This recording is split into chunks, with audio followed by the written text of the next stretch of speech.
مقام امیر مقام امیر مقام امیر مقام امیر مقام امیر مقام امیر مقام امیر مقام امیر مقام امیر مقام امیر مقام امیر مقام امیر مقام امیر مقام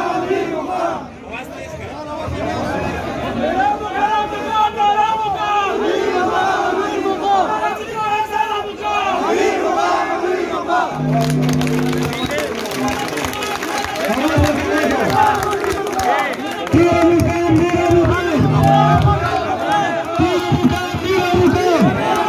امیر مقام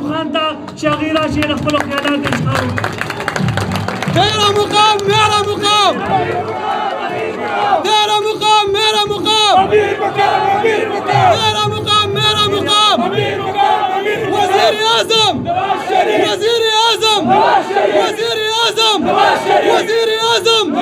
وزير اعظم مهري عواز مهري عواز مهري عواز مهري عواز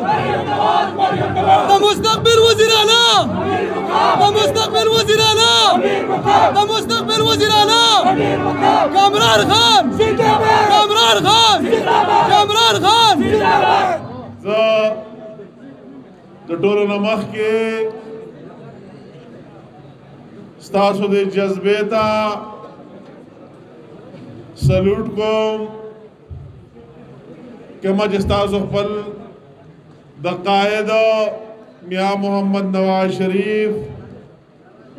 د خپل پارټۍ مسلم لیگ او بیا د سرزمین خان شاه بخروان خان او زما سره دا زه دومره ویلی شم چې الله تعالی دې دا مینه محبت تر قیامته قائم دائم ساتي او الله تعالی دې مالا هم توفیق راکړي چې زه چېرته په دې کې تاسو مایوس نه کړم او فیل نه شم زموږ دپاره د ټولو نه غټه اساس او هر څه ستاسو د زړه مینه ده او تاسو د بونیر خلکو همیشه ته ور په هغې کې څه کمی نه دی راوستلی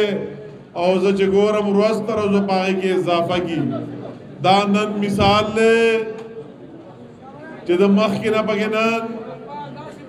100 ګونه اضافه شوې ده که د یوې ورځې نه زه راځم بلې ورځې ته ستاسو هغه مینه محبت زیاتیږي دا زما لپاره هر څه دي او دا زما لپاره زه چې ستاسو دا مینه محبت ووینم او ستاسو سره ملاو شم ما ته ذهني سکون ملاو شي او زه یم بس دا زما لپاره وزیر اعظمي هم ده وزیر راتوب هم ده هر شی زه نن چې کوم حالات دي د ملک انتہائی بدترین صورتحال لے پمل چکم نالائق مسلط دی اغوی تا دا ملک چلول ورزینا دا کار دا اغوی دا پیشن دا لکه دا سڑے جی سوزگے چلے او تو لغٹ ہینو ٹرکو یا ڈائنے غٹ ٹرک تو کے جائے وہ اتدا چلاوا اگر غریب خصوصا کے پا مشکل چلائی تو دا سے نالائق ڈریور دا عمران نیازی پا شکل کے پا پاکستان مسلط شوے دے او دا غزر هم دا سے نالائق ٹیم دے چی پا دے صوبہ کے وہ نیم کالا شو او پا مرکز کی دو نیم کالا پاکستان کم زینا کم زیدہ ورسو انتہائی دا افسوس دا دوک مقام سر زمانہ پارنا کہ ذرا پی ملن یو ورکرے ما دا پوزیشن پارٹی سر تعلق ساتا ما یا دا یو مسلم لیگی دا پارنا بلکہ دا ہر پاکستانی دا پارا دا ہر پاکستانی دا پارا چکم 22 کروڑ پاکستانیان دلتا اسی هغه ټول په عذاب کې اخته کړي دي او اوس دا احساس هر چا دګي سوچا پرون ویلي سوګي نن وي سوګي په زړه وي او زړه والا هم ډېر زر ښکاره وي چې څومره نقصان دې ملک ته ورسېدو ټولو خلکو ته ورسېد که په دې ملک کې کوم بدترینه مهنګایي ده زه حیران یم چې کوم بدترینه مهنګایي ده ما سره دا سوچي چې یو غریب سړی به څنګه خپل ټایم پاس کوي څنګه به 2 ټیمه روټۍ پیدا کړي او هغه به خوري زه ډېر په دې ټولو خبرو سوچ کوم چې یو غریب سړی چې سهار پاسي نو وایم ماشوم سکول ته لېږم فیس غواړي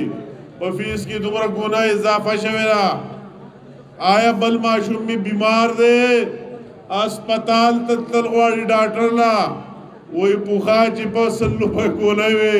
هغه خو د نیازي په دور کې اوس په 2000 روپۍ دي نو که ماشوم بوزه ماخلم باید څنګه که یو سړی د وړو تروړه چې په 1500 روپۍ به ملاوي دا او هغه 1500 روپو ته ورسېدا